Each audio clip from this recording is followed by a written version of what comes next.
শাহবাগে ৩ দিন যাবৎ জড়ো হচ্ছে, কারণ হচ্ছে ২০১৮ সালে আমাদের যে কোঠা প্রথাটা কোঠা প্রথাটা করা হয়েছিল, বাদ দেওয়া হয়েছিল, এটা আমাকে আবার পুনর্বহাল করা হয়েছে।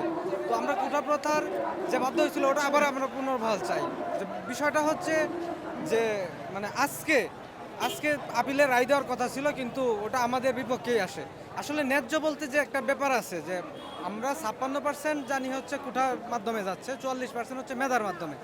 এটাকে এটা শুধু আমাদের অধিকার না, এটা হচ্ছে আমাদের দেশের যে একটা ব্যাপার আছে, যে ৫৬ জন যাবে হচ্ছে কোটায়, ৪৪ জন মেধায়, তাহলে আমাদের মেধার দামটা কি থাকলো? আর আমাদের দেশ যে মেধাতে এগিয়ে যাবে, এই বিষয়টাতে হচ্ছে আমাদের দেশটা পিছিয়ে যাবে। তো সেই জন্য আমরা শুধুমাত্র আমাদের অধিকারের জন্য না, আমাদের দেশের উন্নয়নের জন্য স্মার্ট বাংলাদেশ বিনির্মাণে আমরা এই শাহবাগে আসছি ৩ দিন যাবৎ।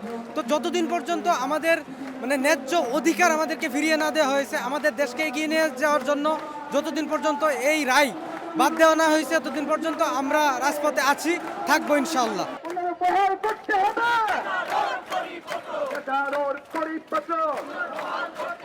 পুনর্বহাল করতে হবে। 2018 সালে যে পরিপত্রটি বাতিল করা হয়েছে সেটা যাতে পুনর্বহাল করা হয়, সেটার জন্য আজকে শাহবাগে অবস্থান নিয়েছি। এবং যতক্ষণ পর্যন্ত সরকার বা হাইকোর্ট থেকে সিদ্ধান্ত আসছে ততক্ষণ পর্যন্ত আমরা এই শাহবাগেই থাকবো, এটা আমাদের পক্ষ থেকে সিদ্ধান্ত নেওয়া হয়েছে।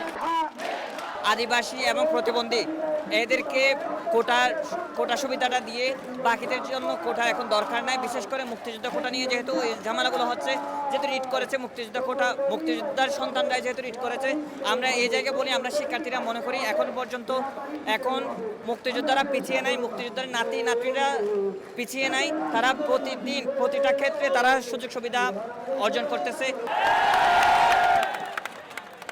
সম্মানিত ভাই